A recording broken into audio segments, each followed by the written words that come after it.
बरकातहू।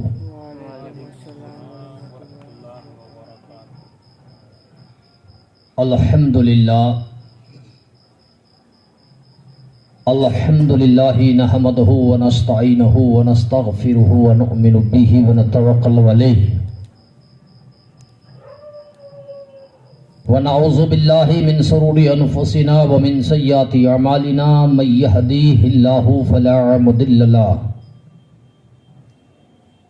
व मन युद्लिलहु फला हादिय लहु व नशहदु अल्ला इलाहा इल्लल्लाहु वहदहु ला शरीका लहु व नशहदु अन्ना सय्यदीना व मौलाना मुहम्मदन अब्दहु व रसूलुहु।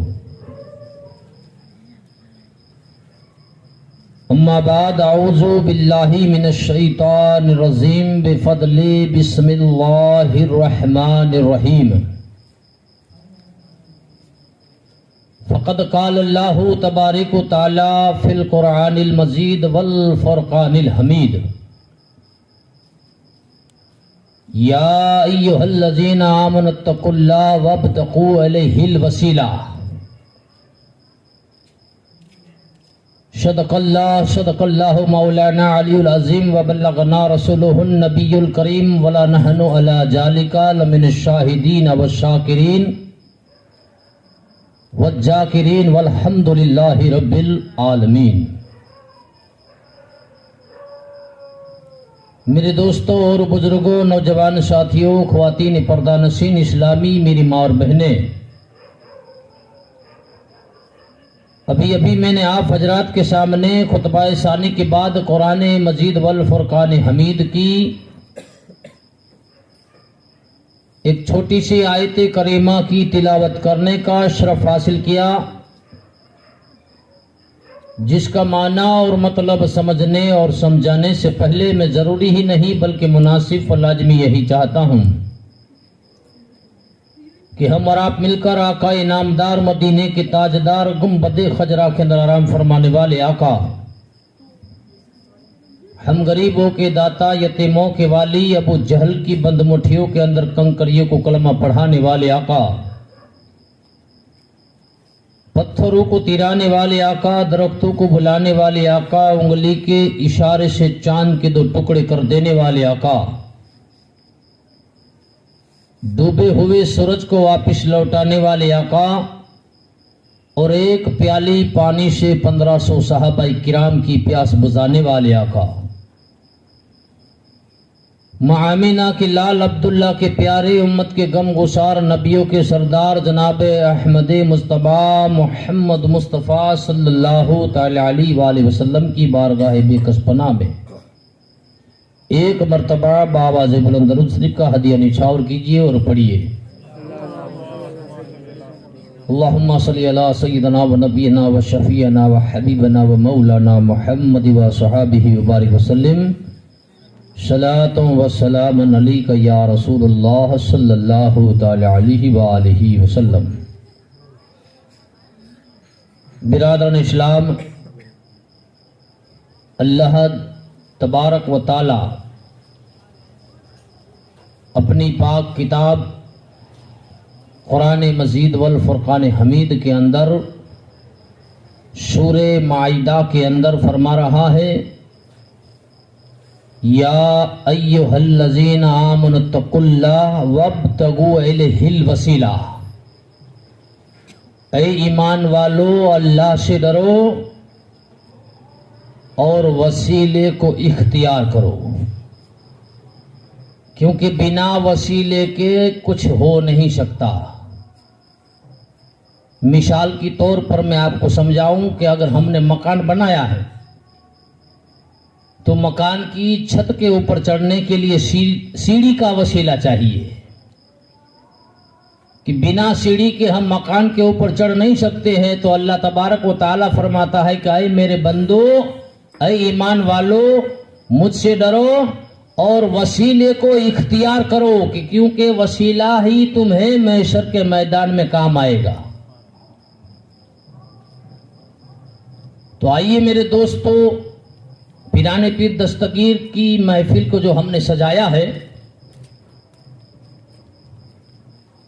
तो आज मेरा दिल चाहता है कि हुजूर गौसुल आजम दस्तगीर की बारगाह में एक चंद अशार नाते पाक आपके सामने पेश करूं। तो शायर क्या लिखता है कि वाह क्या मर्तबाए गौस है बाला तेरा, वाह क्या मर्तबाए गौश है बाला तेरा, नहीं सुनता ही नहीं मांगता चाहने वाला तेरा। और शायर कहता है, क्या खूब कह रहा है कि सर भला क्या कोई जाने कह कैसा तेरा, सर भला क्या कोई जाने कह कैसा तेरा,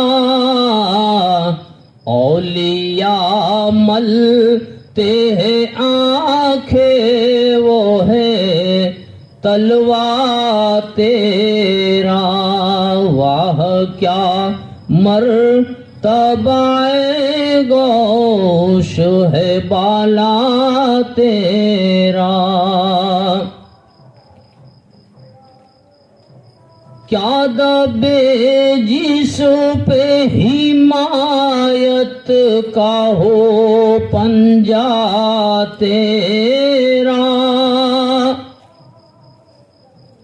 क्या दबे जिस पे हिमायत का हो पंजा तेरा, शेर को खतरे में लाता नहीं कुत्ता तेरा, वाह क्या मर्तबाए गौश है बाला तेरा। तो बिरादर इस्लाम, पीराने पीर साहिब रोशन ज़मीर की बारगाह के अंदर कुछ अर्ज करूं, उससे पहले एक मरतबा दुरूद पाक पढ़ दीजिए। अल्लाहुम्मा सल्ली अला सय्यिदना व नबीना व शफीना व हबीबना व मौलाना मुहम्मद व सहाबिही व बारिक वसल्लम, सलातो व सलामन अलैका या रसूलुल्लाह सल्लल्लाहु तआला अलैहि व आलिहि वसल्लम। देखो बिरादरान इस्लाम, अल्लाह तबारक व तआला ने पीराने पीर दस्तगीर को ऐसा लक़ब दिया है कि उनको तमाम वलियों का सरदार बनाकर भेजा है। तो आइए उस वलियों के सरदार की बारगाह में एक अर्ज कर रहा हूं कि एक बुजुर्गान दीन थे, वो अपने वक्त के वली कामिल भी थे, लेकिन हुजूर गौसुल आजम दस्तगीर पीराने पीर साहिब रोशन ज़मीर की करामतों को वो नहीं मानते थे।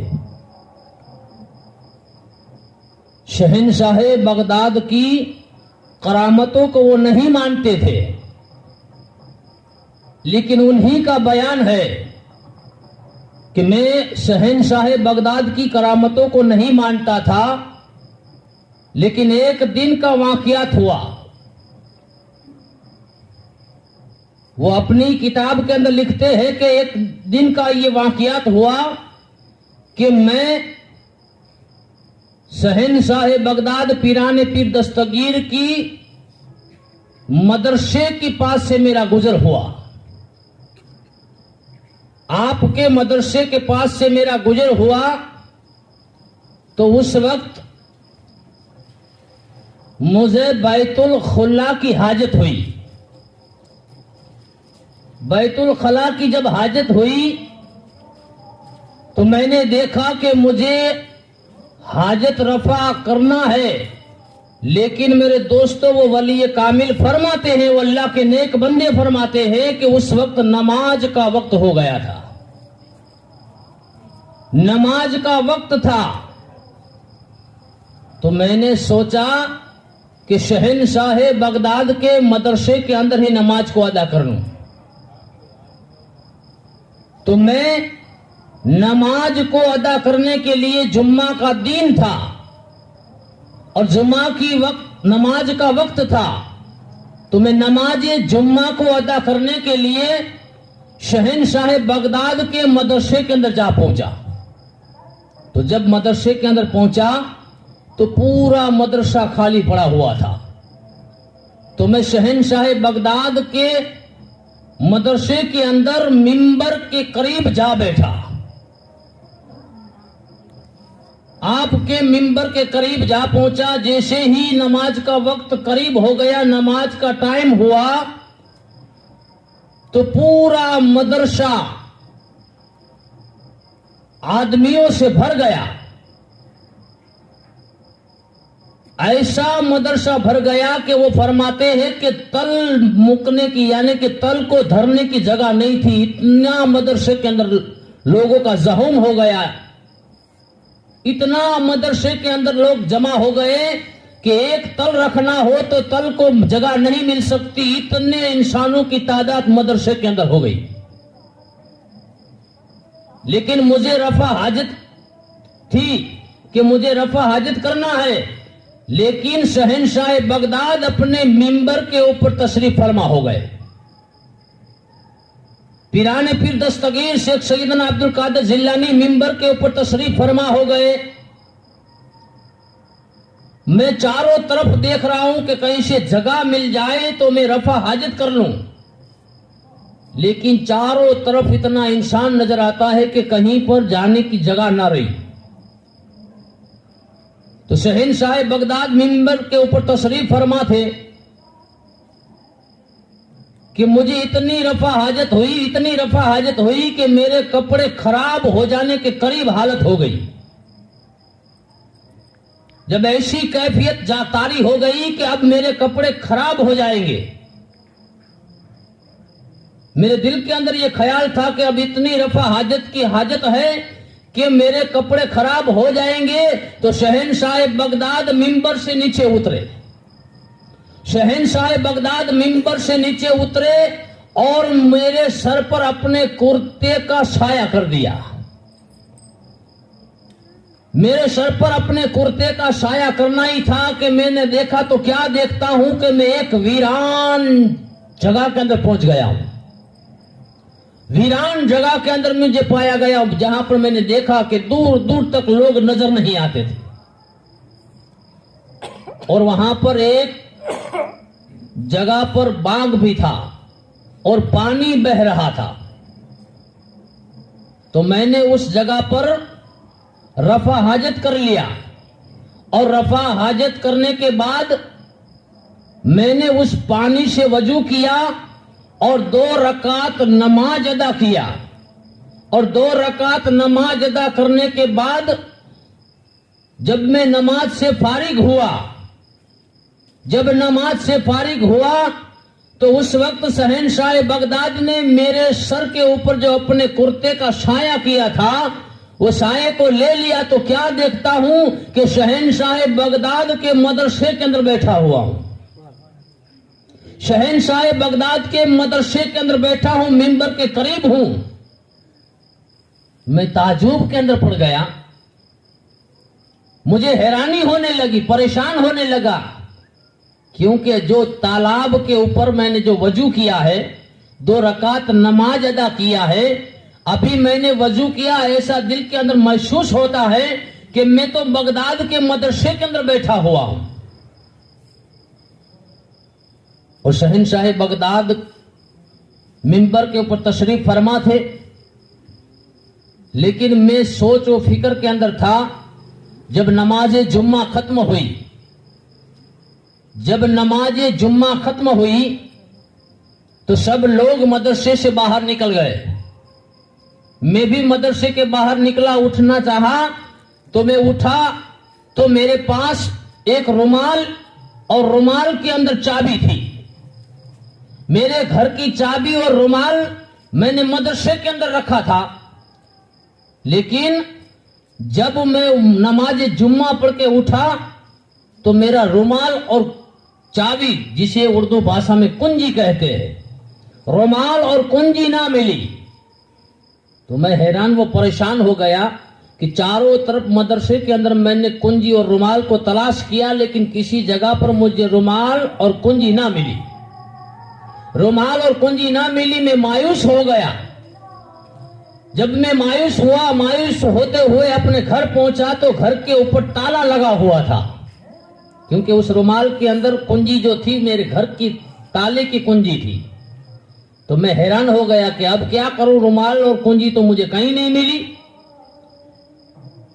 तो मैं लोहार के पास गया और उस ताले की दूसरी कुंजी बनाई, और कुंजी बनाकर मैंने अपने मकान के ताले को खोला और घर के अंदर गया। और उसी दिन मुझे एक काफिले के साथ सफर करना था।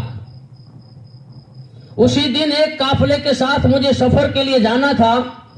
मैं घर के अंदर आया और आने के बाद मैं उस काफिले के साथ जा मिला। काफिले के साथ मिला और मैं काफिले के साथ रवाना हुआ।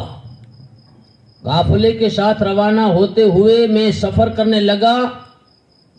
तकरीबन 14 दिन के बाद हम एक मैदान के अंदर पहुंचे। 14 दिन के बाद एक दिन हम मैदान के अंदर पहुंचे तो मैं वहां पर ताजुब में पड़ गया कि जिंदगी में पहली मर्तबा मैंने सफर किया है इस रास्ते पर, लेकिन जिस मैदान के अंदर मैं पहुंचा तो मुझे ऐसा महसूस हुआ कि मैंने इस मैदान को कहीं पर देखेला है और इस मैदान के ऊपर मैं आ चुका हूं। तो मैं मैदान को चारों तरफ देखने लगा कि मैं यहां पर आ चुका हूं, लेकिन जहन में बात नहीं आती है कि मैं यहां पर कब आया था। मैं यहां पर कब आया था, ये बात जहन के अंदर फिट नहीं हो रही है। तो उस मैदान के अंदर चलते चलते चलते एक बाघ को देख गया। उस बाघ को देखा तो तमाम जो काफिले वाले लोग थे उस बाघ के अंदर रुके और उस बाघ के पास एक पानी का बह रहा था, जिसको हम तालाब कहते, पानी बह रहा था। जब वहां पर पहुंचा तो मुझे याद आ गया कि इस पानी और बाघ को तो मैंने पिराने पीर दस्तगीर के मदरसे के अंदर देखा हुआ था। तो सब लोग, काफिले वाले जितने भी लोग थे, वहां पर वजू किया और उस जगह पर 2 रकात नमाज अदा किया। तो मैंने भी उस पानी से वजू किया और 2 रकात नमाज अदा किया। नमाज जब अदा कर चुका तो मुझे याद आया कि शहनशाह बगदाद के मदरसे के अंदर जब मैं बैठा था मैंने इस बाग और पानी को देखा है। तो मैं उस जगह पर पहुंचा जहां पर मैंने पीराने पीर दस्तगीर ने मेरे सर के ऊपर अपना कुर्ता का साया किया था और मैंने 2 रकात नमाज अदा करी थी। उस जगह पर पहुंचा तो क्या देखता हूं कि मेरा रुमाल और कुंजी वहीं पर सही सलामत पड़ी हुई है। मेरा रुमाल और कुंजी उसी जगह पर पड़ा हुआ है। तो मैंने उस रुमाल और कुंजी को उठाया तो मेरा ही रुमाल था, मेरी ही कुंजी थी। वही अल्लाह के नेक बंदे लिखते हैं कि हम काफिले के अंदर 14 दिन के बाद उस मैदान के अंदर पहुंचे थे। तो मुझे जब रुमाल और कुंजी मिली तो मुझे याद आ गया कि ये रुमाल और कुंजी तो मैं उस दिन भूल गया था जिस दिन मैंने शहनशाह बगदाद के मदरसे के अंदर नमाज जुम्मा को अदा किया था। तो अल्लाह के बरगुज़िदा बंदे हैरान व परेशान हो गए। वो अपनी किताब के अंदर लिखते हैं कि मैंने सफर शुरू किया। सफर करने के बाद मैं शहनशाह बगदाद पीराने पीर दस्तगीर शेख सैयदना अब्दुल कादिर जिलानी की बारगाह में पहुंचा। शहनशाह बगदाद ने मेरे सामने देखा, देखकर मुस्कुराने लगे। देखा तो मुझे देखते ही मुस्कुराने लगे। मैंने कहा, पीरे तरीकत, ऐ पीरे पीरा, ऐ कुतबे रब्बानी, आप क्यों मुस्कुराते हो? कहा कि तुम्हारा रुमाल और कुंजी मिल गई? हाँ हुजूर, वो रुमाल और कुंजी मिल गई। अल्लाह के बरगुज़ीदा बंदे फरमाते हैं कि मैंने उसी वक्त आपकी करामत ऐसी देख ली कि जिस सफर को मैंने, जिस मैदान को 14 दिन के बाद देखा, शहंशाह बगदाद ने अपने मदरसे के अंदर मुझे वहां पर पहुंचा दिया था, पल भर के अंदर। तो अल्लाह के वली फरमाते हैं कि मैंने उस वक्त पिराने पीर दस्तगीर की बारगाह में पहुंचा, शहंशाह बगदाद की बारगाह में पहुंचकर मैंने कबूल कर लिया कि बेशक पिराने पीर दस्तगीर आप जो चाहे वो करामत बता सकते हैं, जो चाहे वो करामत बता सकते हैं। मैं वहां पर आपके हाथों के ऊपर मैंने बैद लिया, मैंने बैद लिया और कहीं पर वहां पर कहीं दिन आपकी बारगाह में रुका, आपकी बारगाह में फैज को हासिल किया। फैज को हासिल करने के बाद शहंशाह बगदाद ने मुझे वसीयत फरमाई, हिदायत दी कि देखो जो करामत मैंने तुमको जाहिर किया है और दिखाई है, और जब तक दुनिया के ऊपर मैं जिंदा हूं ये करामत किसी के सामने तुम जाहिर मत करना। ये करामत दुनिया के ऊपर जब तक मैं जिंदा हूं तुम किसी के सामने बयान मत करना। तो अल्लाह के वली जब तक के शहंशाह बगदाद दुनिया के ऊपर, क्योंकि देखो पिराने पीर दस्तगीर की 11वीं शरीफ का महीना है और इसी महीने के अंदर आपकी विशाल की तारीख है। इसी महीने की 17 तारीख को यानी कि 70 में चांद शहंशाह बगदाद का विशाल का दिन है। आपने इस दुनिया से कुछ फरमाया है। तो आइए मेरे दोस्तों, शहंशाह बगदाद ने बहुत सारी बेशुमार करामतों को जाहिर किया है। तो एक करामत तो आपके सामने और भी पेश कर रहा हूं कि ऐसी करामत आपने जाहिर की कि देखो अल्लाह का वली हर जगह पर मौजूद होते हैं, हर जगह पर मौजूद होते हैं। तो इसका आपने सबूत भी दे दिया कि रमजानुल मुबारक का महीना था, माहे रमजानुल मुबारक चल रही थी और आप बगदाद की मस्जिद के अंदर तशरीफ फरमा थे कि हुजूर पिराने पीर दस्तगीर साहिब रोशन जमीर रहमतुल्लाह अलैह की बारगाह में एक मुरीद आया। मुरीद ने आकर अर्ज किया, कहे शहंशाह बगदाद, हमारे आका व मौला ताजदार मदीना मोहम्मद मुस्तफ़ा सल्लल्लाहु अलैहि वसल्लम ने इरशाद फरमाया है कि अगर तुम्हें कोई दावत देने के लिए आए तो दावत को कबूल कर लो। तो शहंशाह बगदाद ने कहा, बेशक हमारे आका ने फरमाया है। तो वो मुरीद कहता है, हुजूर आज मैं आपको दावत देने के लिए आया हूं, आप मेरी दावत को कबूल फरमाइए। तो कहा, कौन सी दावत देता है बता। तो उस मुरीद ने कहा, हुजूर रमजानुल मुबारक का महीना है और मैं आपको दावत देने के लिए आया हूं कि आज शाम रोजे की इफ्तारी आप मेरे घर पर करना, आप मेरी दावत को कबूल कर लीजिए। शहंशाह बगदाद ने उस मुरीद की दावत को कबूल किया कि जा, मैंने तेरी दावत को कबूल किया, आज शाम रोजा इफ्तारी तेरे घर पर करूंगा। अब वो मुरीद दावत देकर चला गया। दावत देकर जब मस्जिद से बाहर गया, दूसरा मुरीद आया, पिराने पीर दस्तगीर की बारगाह में आकर अर्ज करने लगा, हुजूर मैं भी आपको दावत देने के लिए आया हूं, आप मेरी दावत को कबूल फरमाइए। शहंशाह बगदाद की बारगाह में दूसरा मुरीद कहता है कि हुजूर आज शाम रोजा इफ्तारी आप मेरे घर पर करना। आपने दूसरे मुरीद की भी दावत को कबूल फरमा लिया। दूसरा मुरीद दावत देकर गया, तीसरा मुरीद हाजिर हुआ, पिराने पीर दस्तगीर मैं आपको दावत देने के लिए आया हूं, आप मेरी दावत को कबूल फरमाइए। शहंशाह बगदाद की बारगाह में तीसरा मुरीद भी कहता है कि आज शाम रोजा इफ्तारी तुम मेरे घर पर करना। यहां तक के 3 मुरीद नहीं बल्कि 70 मुरीद आपकी बारगाह में आए और 70 मुरीद ने आपको एक ही दावत दिया कि आज की इफ्तारी आप हमारे घर करिए। तो 70 मुरीदों की इफ्तारी की दावत आपने कबूल फरमा लिया। अब जो जो इंसान आपको दावत दे गया था खुश होने लगा कि आज मेरे पीर पीराने पीर दस्तगीर हमारे घर रोजा इफ्तारी के लिए तशरीफ लाने वाले हैं। अब शाम का वक्त हो, देखो बाकी की दावत किसी ने अगर दी होती तो कोई आधी कलाक या कलाक का फासला होता, लेकिन रमजानुल मुबारक का ऐसा महीना है कि एक ही वक्त में सब लोग इफ्तारी करते हैं और एक ही वक्त में सब लोग सहरी करते हैं। एक ही वक्त होता है, एक ही मिनट होती है, एक ही सेकंड होती है, उसमें कोई फर्क नहीं होता। ऐसा नहीं कि हमारे यहां पर 6 बजे खुलता हो, दूसरे 6:05 पर खुलता हो, किसी पर 6:10 पर खुलता है, ऐसा नहीं, एक ही वक्त पर रोजा खुलता है। और 70 मुरीद दावत देकर गए। शहंशाह बगदाद ने 70 मुरीदों की दावत को कबूल किया है कि रोजा इफ्तारी की दावत मिली है, 70 मुरीद के घर जाना है। तो बगदाद की मस्जिद के अंदर एक नशारा भी था।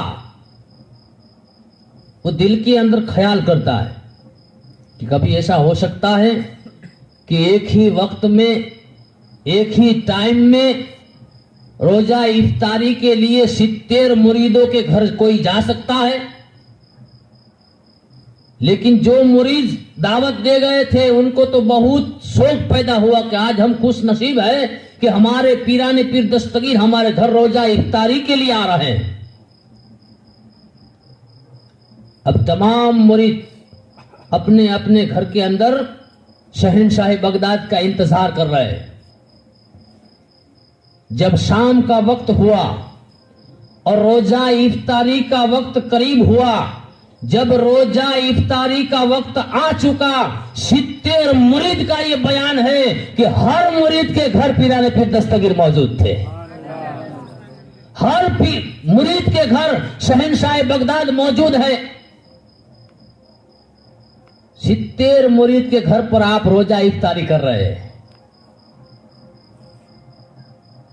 अब दूसरा दिन जब हुआ तो मुरीद जमा हुए और मुरीद खुशी मना रहे हैं।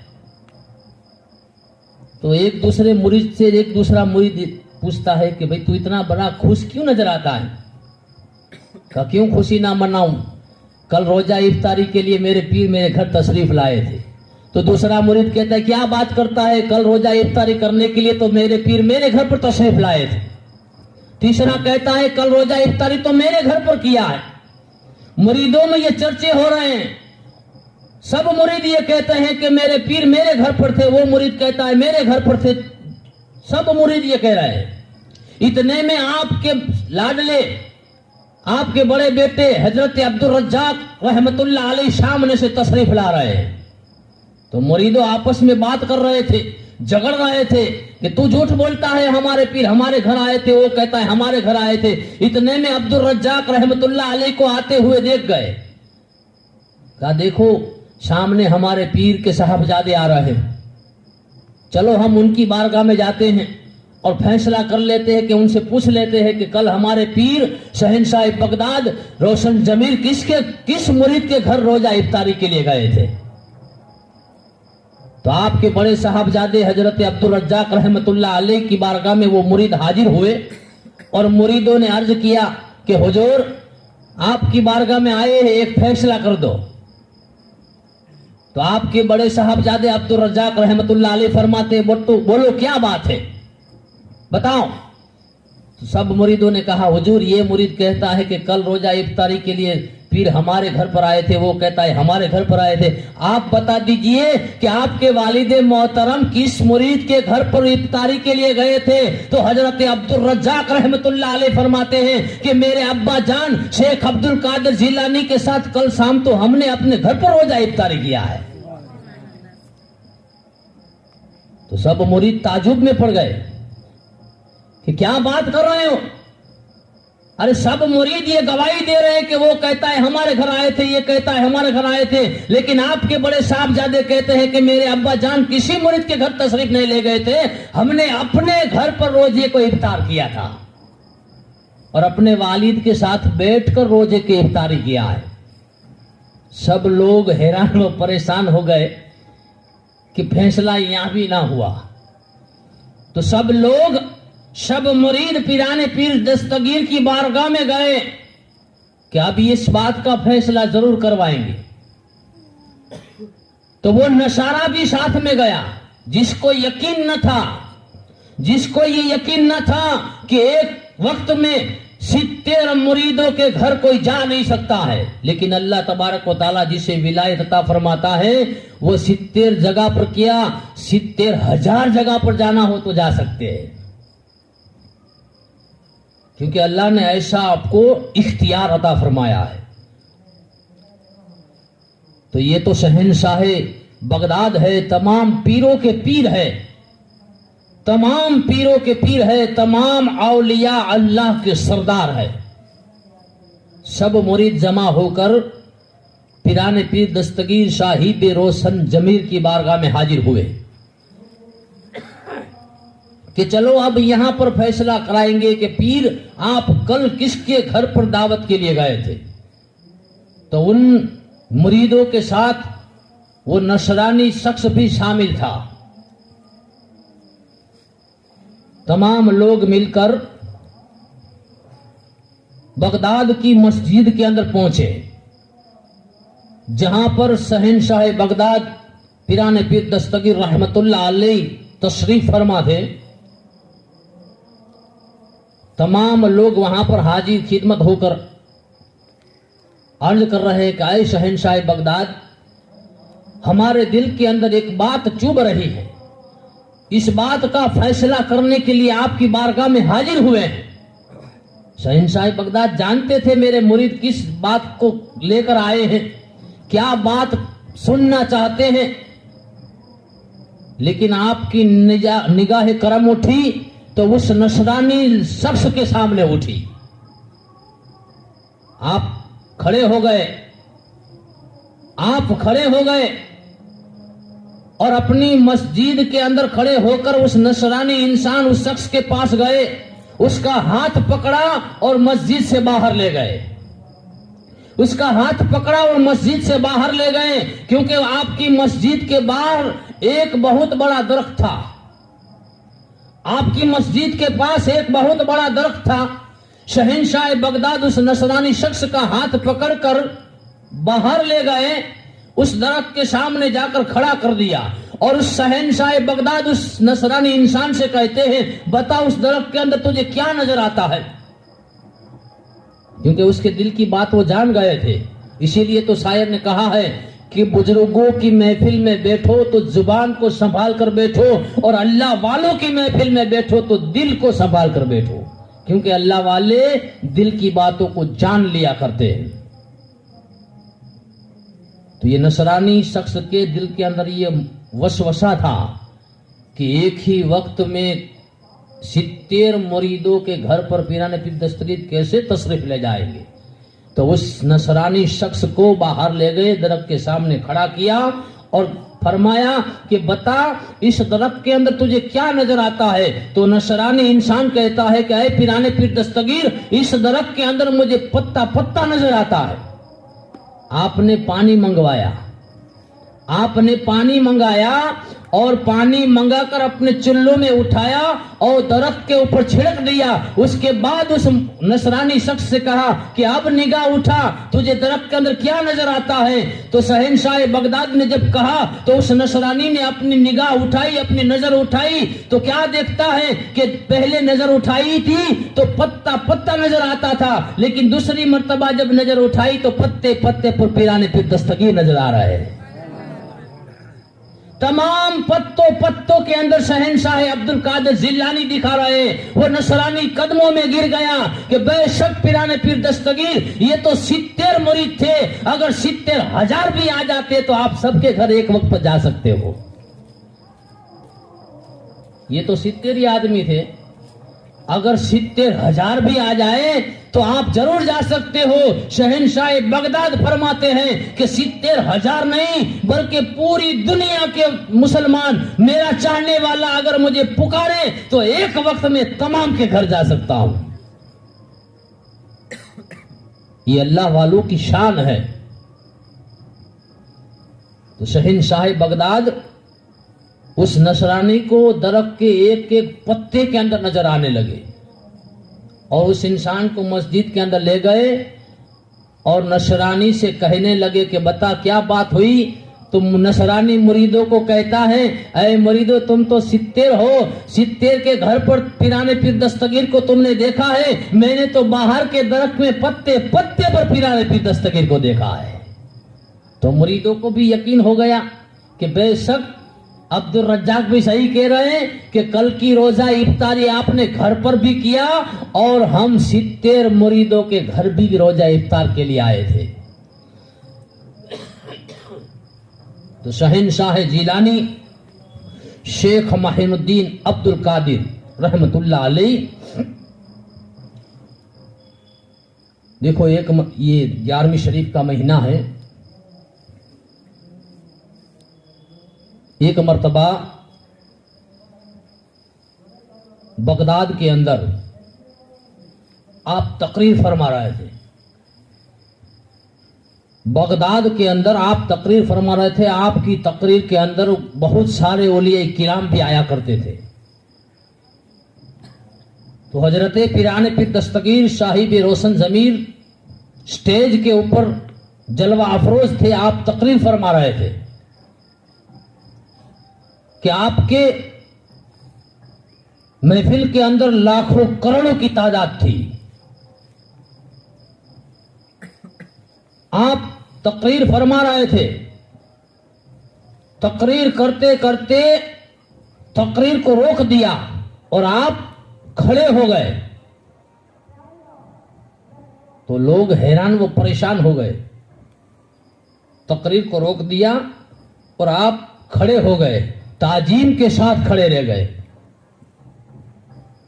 कुछ देर तक आप खड़े रहे, फिर आप बैठ गए, फिर तकरीर करने लगे।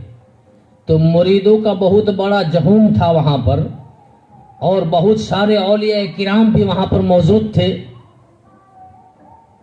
सब लोग हैरान हो गए कि ऐसा आज तक किसी तकरीर के अंदर हमने नहीं देखा कि पिराने पीर दस्तगीर बयान फरमा रहे हो और बयान को रोक दिया गया हो और ताजीम के लिए खड़े हो गए हो। ऐसा आज तक हमने नहीं देखा है। लेकिन किसी के पूछने की ताकत नहीं थी क्योंकि आपका बहुत जलाल था। लेकिन दिल के अंदर यह वसवसा पैदा हो गया कि बात समझ में नहीं आ रही है। जब तकरीर खत्म हुई, पिराने पीर दस्तगीर अपनी खानका की तरफ तशरीफ ले गए और सब लोग जो महफिल के अंदर आए थे अपने अपने घर की तरफ रवाना हो गए। लेकिन मुरीदों की महफिल जमी रही। आपस में बातें कर रहे, भाई तुमने कभी देखा है इस तरह का मंजर? तुमने कभी देखा है कि पिराने पीर तकरीर करते हो, तकरीर को रोक दिया हो और ताजीम के लिए खड़े हो गए हो? तो सब मुरीद कहते हैं हमने आज तक ऐसा मंजर नहीं देखा है। तो कहा आज क्या हुआ? तो तमाम मुरीद आपस में बातचीत कर रहे हैं। तो मुरीदों में से एक मुरीद बोला कि भाई हमको तो पता नहीं है, चलो तो सही पिराने पीर दस्तगीर की बारगाह में ही चले जाए और उनसे ही पूछ ले कि हुजूर आज आपने ऐसा क्यों किया कि तकरीर जो चालू थी आपने रोक दी और तकरीर रोकने के बाद आप खड़े हो गए, ताजीम के लिए खड़े हो गए, ताजीम किया, कुछ देर आप खड़े रहे, फिर बैठ गए, फिर तकरीर शुरू किया, ऐसी बात क्यों की? हम उनसे जाकर पूछे कि बात क्या है। तो मुरीदों जमा होकर पिराने पीर दस्तगीर की खानका में तशरीफ ले गए। शहंशाह बगदाद अब्दुल कादिर जिलानी रहमतुल्लाह अलैह खानका के अंदर तशरीफ फरमा है। मुरीद आकर बैठ गए। मुरीदों ने कहा हुजूर एक बात तड़पा रही है, एक मसला पूछना है आज आपसे, क्योंकि आप मसला मसाइल बहुत किया करते थे। आप मसला मसाइल बहुत किया करते थे, कोई मसला ऐसा नहीं जो कठिन से कठिन मसला हो वो भी वहां पर हल हुआ करता था। तो मुरीदों ने आकर अर्ज किया, हुजूर आज एक मसला है, हल करना है। कहा क्या बात है, बताओ कौन सा मसला है। तो मुरीदों ने अर्ज किया, हुजूर आज आप तकरीर फरमा रहे थे, तो तकरीर करते करते आपने तकरीर को रोक दिया, ताजीम के लिए खड़े हो गए, कुछ देर तक खड़े रहे, फिर आप बैठकर तकरीर शुरू किया। हुजूर बात क्या है। तो पिराने पीर दस्तगीर शेख सैयदना अब्दुल कादिर जिलानी फरमाते हैं, बस इतनी सी बात तुमको तड़पा रही है। हाँ इतनी सी बात हमको तड़पा रही है। तो एक मुरीद से हुक्म दिया कि मेरी खानका से बाहर जाओ, क्योंकि मेरी महफिल के अंदर अली बिन हैती बैठे हुए थे। मेरी महफिल के अंदर अली बिन हैती बैठे हुए थे, अली बिन हैती को मेरी बारगाह में पेश किया जाए। मुरीद गए अली बिन हैती रहमतुल्लाह अलैह की बारगाह में। कहा कि अली बिन हैती रहमतुल्लाह अलैह, चलो तुमको पिराने पीर दस्तगीर की बारगाह में बुलाया गया है, क्योंकि आप पिराने पीर दस्तगीर के खादिम थे, आपकी खिदमत किया करते थे, और अल्लाह तबारक व तआला ने आपको पिराने पीर दस्तगीर के वसीले से विलायत भी अता फरमाई थी। तो अली बिन हैती रहमतुल्लाह अलैह मुरीदों के साथ आपकी खानका में तशरीफ लाए। पिराने पीर दस्तगीर साहिब रोशन जमीर की बारगाह में हाजिर खिदमत हुए। तो शहंशाह बगदाद फरमा रहे कि ऐ अली बिन हैती, मेरे मुरीदों को आज एक बात तड़पा रही है। तो अली बिन हैती ने पूछा कि हुजूर क्या बात है, मुरीदों को कौन सी बात तड़पा रही है। कहा ऐ अली बिन हैती, तुम मेरी मजलिस के अंदर, मेरी तकरीर के अंदर मौजूद थे। कहा हाँ हुजूर, मैं तो आपके सामने ही बैठा हुआ था। कहा मैं तकरीर कर रहा था, तुमको नींद आ गई। कहा हाँ। तो अली बिन हैती को अल्लाह के प्यारे महबूब बंदे कहते हैं, अब्दुल कादिर जिलानी कहते हैं कि अली बिन हैती, ये मेरे मुरीदों को बताओ कि तुम मेरी तकरीर के अंदर थे और तुमको नींद ने गलबा कर दिया था, तुमको नींद आ गई थी, तुमने नींद के अंदर क्या देखा। तो अली बिन हैती रहमतुल्लाह अलैह फरमाते हैं, ऐ सरकार बगदाद, जब आप तकरीर फरमा रहे थे मुझे नींद ने गलबा किया, मुझे नींद के अंदर, गलबे के अंदर ख्वाब तारी हुआ। मैं ख्वाब के अंदर क्या देख रहा हूं कि ख्वाब के अंदर सरकार मदीना, ताजदार मदीना मोहम्मद मुस्तफा सल्लल्लाहु अलैहि वसल्लम मेरे ख्वाब के अंदर तशरीफ लाए थे। तो सरकार बगदाद ने फरमाया, ऐ मुरीदो, तुम नहीं जानते कि अली बिन हैती ख्वाब में नबी अकरम को देख रहे थे, मैं हकीकत में उनको देख रहा था। वो ख्वाब में देख रहे थे, मैं हकीकत में देख रहा था कि अली बिन हैती की ख्वाब में मेरे आकाए दो जहां तशरीफ लाए हैं। तो मैंने अपनी तकरीर को रोक दिया और उनकी ताजीम के लिए खड़ा हो गया। तो पता ये चला कि अली बिन हैती तो ख्वाब में नबी के दीदार कर रहे थे। सरकार बगदाद फरमाते हैं मैं हकीकत में उनको देख रहा था। तो जब नबी मेरी महफिल में तशरीफ लाए थे तो मैं उनकी ताजीम के लिए खड़ा हो गया। तो मुरीदों को सुकून मिल गया, मुरीदों को यकीन हो गया कि बेशक इसीलिए हमारे पीर ने आज तकरीर को रोककर नबी की ताजीम के लिए खड़े हो गए, क्योंकि ये तमाम पीरों के पीर है तो वो तमाम नबियों के नबी है, वो तमाम नबियों के नबी है। और हम खुश नसीब हैं कि हमको नबी मिले तो तमाम नबियों के नबी मिले, और पीर मिले तो तमाम पीरों के पीर मिले।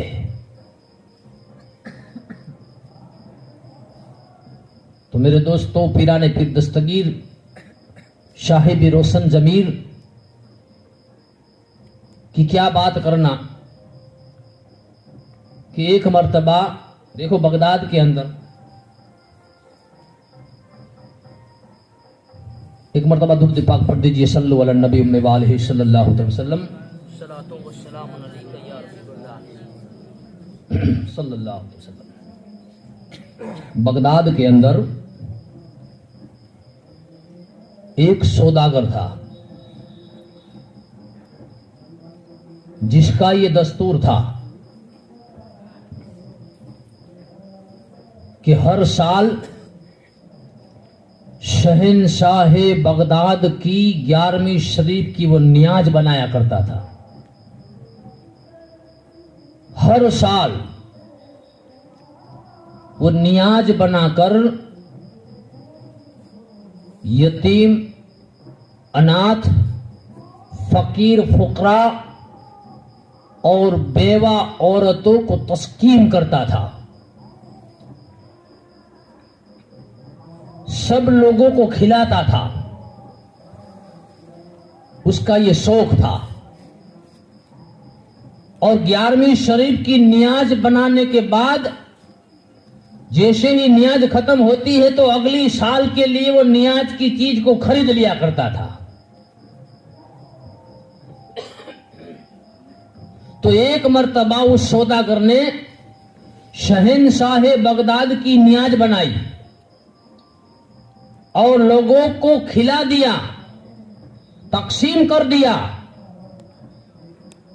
उसके बाद उसने तमाम चीज को खरीद लिया, तमाम चीज खरीद कर रख दिया।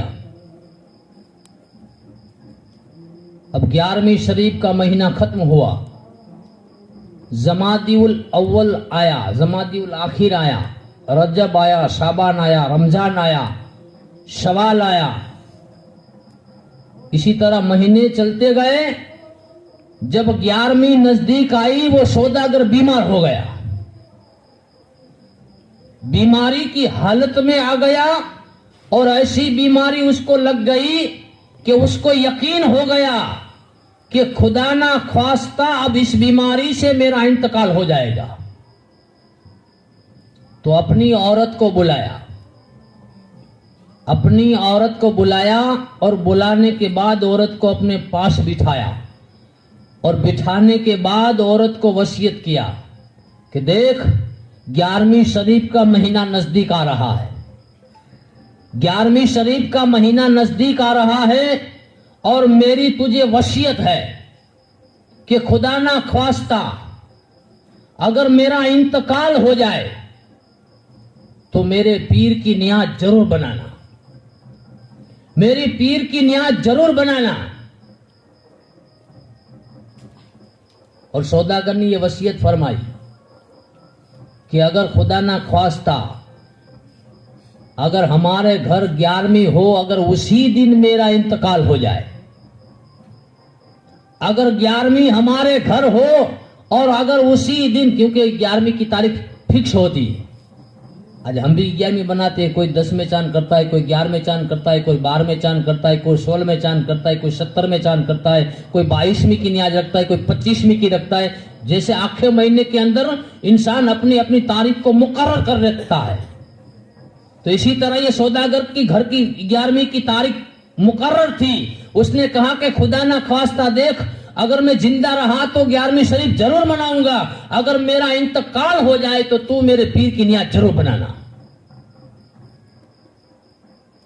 और खुदा ना ख्वास्ता मेरा इंतकाल उसी दिन अगर हो जाए कि जिस दिन हमारे घर 11वीं हो और उसी दिन अगर मेरा इंतकाल हो जाए तो मेरे इंतकाल की फिक्र मत करना, मेरी मैयत को एक तरफ रख देना और 11वीं शरीफ बनाकर लोगों को नियाज खिला देना। उसके बाद मेरी मौत का जिक्र करना। अब खुदा को मंजूर यही था। ये सौदागर की बीमारी बढ़ती गई, बढ़ती गई, बढ़ती गई, बढ़ती गई। उसके घर जो 11वीं शरीफ की तारीख थी तो अगले दिन रात के वक्त उस सौदागर का इंतकाल हो गया। अब बीवी जारो कतार रोने लगी, बीवी जारो कतार रोने लगी। रोते रोते अपने खावींद की वसीयत याद आ गई तो उसने अपने आंसुओं को पोंछ लिया, आंसुओं को पोंछ लिया और सब्र कर लिया कि कल मेरे घर 11वीं शरीफ है, कल मेरे पीर की नियाज बनानी है, अगर मैंने इसी तरह रो रो कर शोर किया तो लोगों को पता चल जाएगा।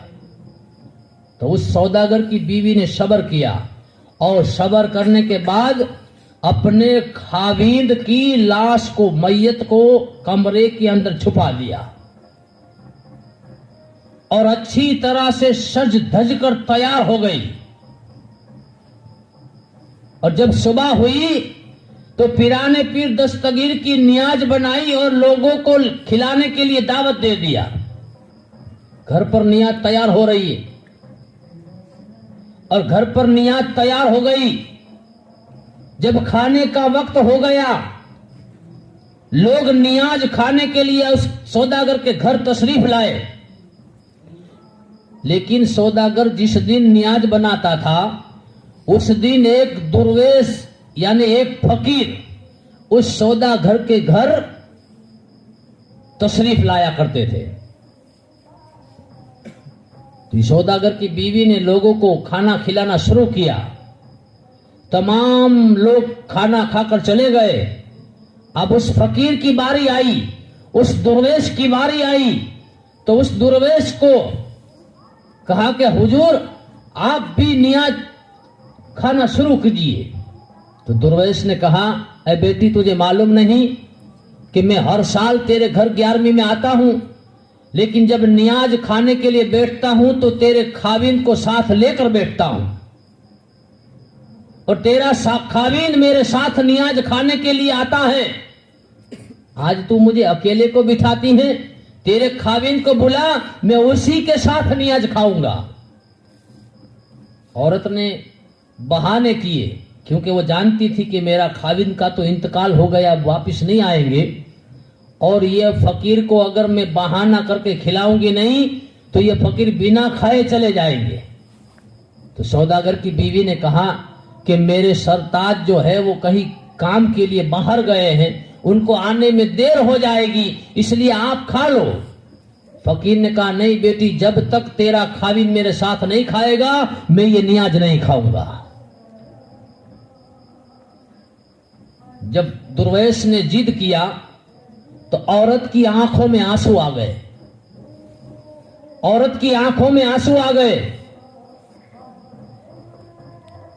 तो दुर्वेश ने, उस फकीर ने औरत को देखा कि औरत रो रही है, तो पूछा, बेटी क्यों आंसू बहा रही हो, क्या बात है? औरत ने और रोना शुरू किया, कहा कि ऐ फकीर, ऐ दुर्वेश, आप खाना खा लीजिए, मेरा खाविंद आपके साथ अब नहीं खा सकता है। कहा, बेटी क्यों नहीं खा सकता? हर साल तो मेरे साथ बैठकर नियाज खाता है, आज क्यों नहीं खा सकता? तो उस औरत ने इतना रोना शुरू किया कि जारो कतार रोने लगी। रोते रोते कहती है कि ऐ दुर्वेश, आज आप नियाज खा लो, क्योंकि मेरा खाविंद अब इस दुनिया के अंदर नहीं रहा। मेरा खाविंद इस दुनिया के अंदर नहीं रहा, मेरे खाविंद का इंतकाल हो चुका है। तो दुर्वेश कहने लगे, बेटी तेरे खाविंद की लाश कहां पर है? तेरे खाविंद की लाश कहां पर है?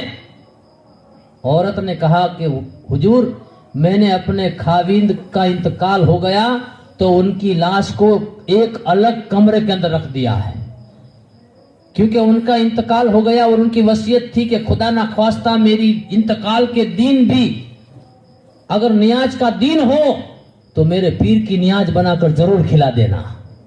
तो आज अगर लोगों को मैं बता देती कि मेरे खाविंद का इंतकाल हो गया है तो कोई लोग मेरे घर पर नियाज खाने के लिए नहीं आता, इसलिए मैंने अपने खाविंद की लाश को अलग कमरे के अंदर छुपा दिया है और पिराने पीर दस्तगीर की नियाज बनाकर लोगों को खिलाया है। हुजूर आप भी खाना खा लीजिए। साहिल खड़े हो गए, बेटी जब तक के तेरा खाविंद मेरे साथ नहीं खाएगा मैं नियाज नहीं खाऊंगा। औरत जारो कतार रोने लगी। कहा, ऐसी बात है तो चलो मेरे साथ, मैं अपने शोहर की लाश दिखाती हूं। वो साहिल खड़े हो गए। साहिल खड़े हो गए कि चलो मुझे अपने खाविंद की लाश के पास ले जा। औरत रोती हुई उस साहिल को उस कमरे के अंदर ले गई जिस कमरे के अंदर उस औरत ने अपने खाविंद की लाश रखी थी। कमरा दरवाजा खोला, कमरे का दरवाजा खोलकर उस कमरे के अंदर ले गई जहां पर सौदागर की लाश पड़ी हुई थी। ये दुर्वेश ने देखा कि बेशक इसका खाविन का इंतकाल हो गया है। औरत रो रही है। वो दुर्वेश पहुंचे मैयत के पास, उस सौदागर की लाश के पास, और सौदागर की लाश के पास पहुंचकर कहा, कुम बे इज़्निल्लाह, जिंदा हो जा अल्लाह के हुक्म से। जैसे ही कहना था सौदागर खड़ा हो गया। औरत देखती है कि मेरा खाविन जिंदा हो गया। औरत को खुशी हुई, फिर बाबा को ढूंढती है कि वो दुर्वेश कहां पर है, लेकिन वो दुर्वेश गायब हो चुके थे। तो मतलब ये था कि जिस साल वो 11वीं शरीफ जिस दिन मनाती थी, दुर्वेश की शक्ल में पीराने पीर दस्तगीर उसके घर पर तशरीफ लाया करते थे।